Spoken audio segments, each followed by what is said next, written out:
Michael should not have his own DLC. This right here is what some people would consider a hot take. So let's go over 13 GTA Online hot takes to see if we agree or disagree with them. And to start off, we'll stay on topic with Michael not getting his own DLC in GTA Online. But before I give my full opinion on all of this, I just want to rant a little bit about why this came to my mind and why this is the first one I want to go over. So recently I've been assaulted by YouTube with a bunch of these clickbaity videos about Michael getting his own DLC coming out in December. And sometimes I have to admit, I fall for the bait and I click on a video. And on one of these videos, I saw a comment which was pretty interesting. And it went as follows. I don't think Michael should have a DLC because his story is over. And let me tell you, people picked up their torches and pitchforks and rioted in the replies. But honestly, I agree with the comment. I don't think Michael should have his own DLC. I mean, don't get me wrong. It would be cool if he did, but I don't think he should. His story is over.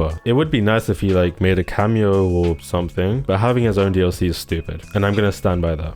Next up, we have, I think Cayo Overrated is overrated and just isn't a fun heist. I know exactly why this was said online, because when you do something over and over again, it's obviously gonna get boring. So you can't really call a heist boring just because you've done it over 1,000 times. Because let's be honest, Cayo Overrated is objectively a good heist. I mean, if you look at how many entry points there are, how many entry vehicles there are, how many compound entry points there are, and I mean, come on, it's an entire island. I mean, the amount of effort that Rockstar put into this one heist is insane. And calling it bad just shows you're either unappreciative or have just played it too many times, which is fair enough. Because trust me, I'm definitely in the same boat. I mean, I even made an entire video about why I think GTA Online is dying. And one of the reasons was because I keep doing the same missions over and over again and just get bored. Anyways, let's move on to the next hot take. Single player is great and online sucks. Pretty self-explanatory. And I'm gonna go ahead and say I agree. Even though I've only played single player a total of 0 times, I've seen it get played a lot of times by one cougar obsessed Australian. And considering you can do so many challenge runs, there's definitely enough content to keep you more occupied than GTA Online. Because realistically, it's so stale right now. Like GTA Online, I mean, it's so stale right now. Like there's nothing new, there's nothing cool to do. So yeah. Also, I can't really think of a game where the online is better than the single player. I don't know, maybe like Call of Duty? What? Then again, I don't play Call of Duty, so it's not my topic to speak on, so let's move on. If your cargo gets destroyed in a public lobby, it's your fault, since you can do it in an invite-only session. There are 5 words that I can say, which are probably gonna make you agree with this statement. More risk equals more reward. Because if you sell in a public lobby, you get the high demand bonus, which gives you an extra 1% based off the amount of players that are in your lobby. So I'm gonna hard agree with this one, because you can sell in invite-only lobbies. You know, if there was no choice, then this would probably be a hot take. This would definitely be something I would disagree with.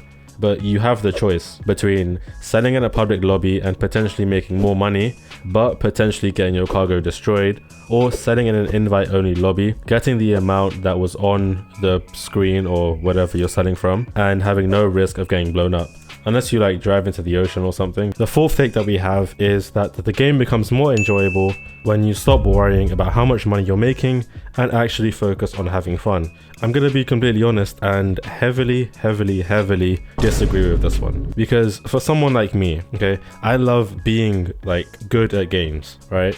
And also I play by myself basically all of the time. So all I do is grind money because that's the only way to tell that I'm getting good at the game, you know? Of course, this could be true if you have a whole squad playing with you, because you know, if you had this whole squad, you could be doing bad missions and just have fun with it. You could do completely random left field type of missions, like the old heists or F1 races or old contact missions from back in the day. Because realistically, if I did any of those myself, they wouldn't be fun because I'm by myself. So this only applies if you have people with you, which I don't. So heavy disagree. Moving on.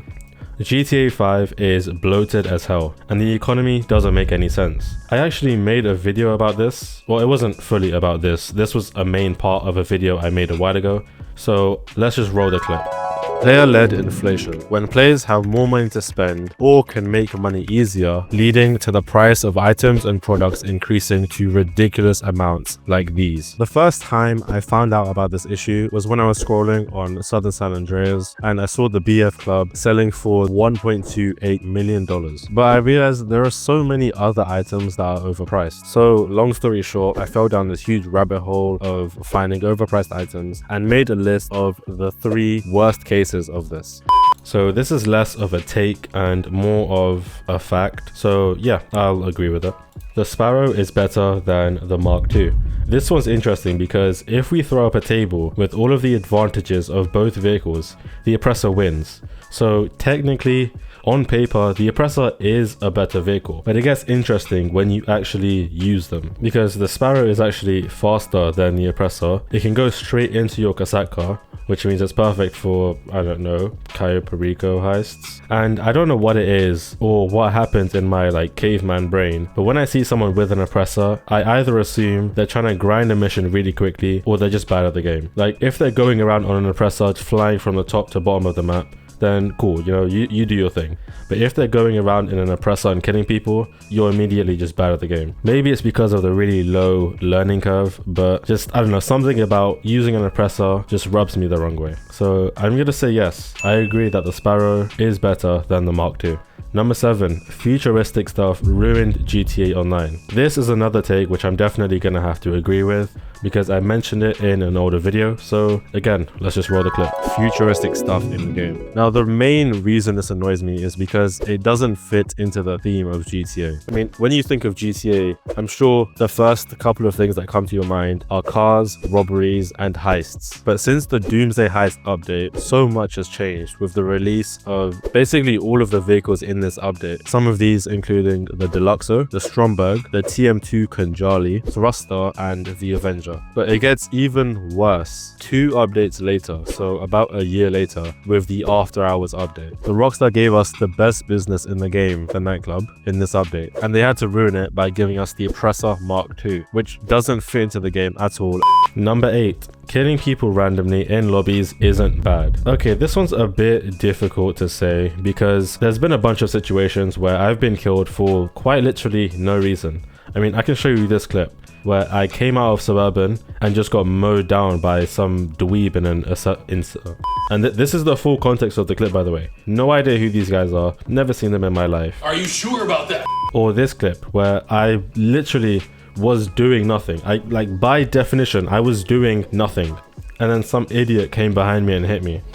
Oh. Or this one where I was using an ATM. Some guy throws a sticky bomb and decides to blow me up.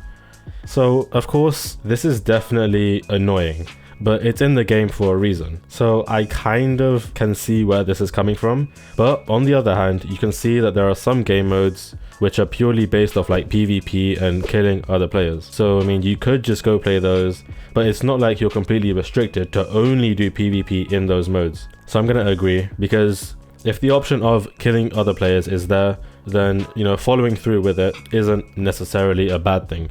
It's just a bit annoying and you could always just kill them back. Hot take number 9. Did Somebody Say Yoga is the worst story mode mission? Well, it kind of depends on how you see the mission, because in terms of gameplay and what you actually have to do in the mission, it's pretty simple, but at the same time pretty damn boring. You have to do these really basic time-consuming moves, then drive from one place to another and get drugged while watching Fabian fuck your wife. But in terms of like lore and stuff, it's pretty relevant because this is when Michael's family thinks he's snapped. I think you finally lost your mind. And they leave him. We've decided to move out for a while. And Michael just starts falling apart like as a person, you know? And you know, they've already been having these thoughts about him being a sort of bad person and losing his way after he gets out of retirement or, you know, witness protection, am I right? For legal reasons, I have to say that that was a joke because I know Michael isn't in witness protection. I thought it would be funny, but then I realized there are people out there who actually think he is in witness protection. So that was a joke, guys, relax. But in all of this talk about did somebody say yoga, I feel like we're missing the elephant in the room, scouting the port, which is quite literally the worst mission. I don't think it's a debate. You know, I don't think it's anything that people would disagree with because It's just long, it's just time consuming, and the only somewhat redeeming quality is the cutscene at the end with Trevor and his like goofy accent, and then seeing Floyd getting beaten up. No entiendo. No understando. Manifesto. I mean, I remember the first time I saw this, I was like 7 years old, so this was pretty funny, but that was it. And the mission itself was boring as hell. So I'm gonna disagree and say scouting the port is the worst mission. Number 10 is quite a big one, so I'm gonna read it all out and then break it into sections and go from there. GTA 6 is going to be a massive disappointment. No game can live up to the hype it's created. Rockstar has shown they're steering in the EA direction with shark cards and mediocre online updates. The reason GTA 6 has taken so long is not because of how incredibly the game is being made. They're just making sure that GTA Online will be massive and they can milk everybody dry of their money. Let's tackle the first two sentences in this entire take. GTA 6 is going to be a massive disappointment, and no game can live up to the hype it's created are two completely different things. You know, a game being a disappointment means it's a bad game. It means you hop on the game and you're just frowning the whole time, or you're laughing at how bad the game is, like with Mind's Eye. Do you think they know I'm onto them? Don't worry, Rigby, I think I shook him. He can't move. Just like to remind you guys, this game was sponsored by... A few moments later. Best example I can think of, because everybody was just blown away in all the wrong ways. You know, there were stupid glitches, the gameplay was lackluster. The point is, that was a disappointment because the game was bad. But then a game not living up to the hype it's created just means the hype is super duper high, yet the game's actual quality is just not high enough, even though it's probably way higher than other games. I mean, really think about it. Before we had the first GTA 6 trailer, we spoke about GTA 6 like it was a myth, like it was Bigfoot. So of course nothing can live up to that hype. And I don't know how you can see this and think, oh yeah man, this is gonna be a super disappointment. I'm not gonna buy this game because it's not as good as I thought it would be. Come on man. Next up, Rockstar has shown they're steering in the EA direction with shark cards and mediocre updates. Okay, this part I agree with, because GTA Plus. I feel like that's all I need to say. You know, Rockstar decided to add GTA Plus as a monthly subscription, just like every other gaming company under the sun. You know, you've got PS Plus, Xbox Live, Xbox Game Pass, EA Play Pro. Ubisoft probably has something. So I can't say I'm surprised, but I just hope GTA 6 Online or GTA Online 2 or whatever isn't gonna be riddled with microtransactions. You know, if the microtransactions are similar to the ones in GTA 5, then I'm gonna be fine with it. You know, if there's an option to buy shark cards, but like it's not necessary to buy shark cards to do well, then I'm fine with it. Also, you can't really talk about mediocre online updates because they're making a whole other game. So obviously Rockstar's focus is more on GTA 6 and not on GTA Online, because let's be honest, they've made enough money off GTA Online. It's one of the biggest games like ever. So I'm sure a couple of bad updates won't make the fan base turn on them. I mean, I know I won't. The same point kind of applies to the rest of the take. The reason the game has taken so long is not because of how incredible the game is made. They're making sure GTA Online will be massive and they can milk everybody dry of their money. It's kind of the same thing. I mean, they've already been milking us of money. And I don't think leaving GTA Online in the state that it's in right now is a smart idea. So obviously they're not trying to like force us to play GTA Online as it is, because it's boring as hell right now because of these mediocre updates. Anyways, I guess I'll color code the take. So I'll split it up into sentences and color code which part I agree with and which part I disagree with. Obviously green for agree, red for disagree. And let's move on to take number 11. The Toreador is the most OP vehicle in the game if you really know how to use it. Okay, that's interesting because I have seen online people trying to counter oppressor Mark IIs like in Toreadors, which I think is a cool idea. I've never been able to do it, you know.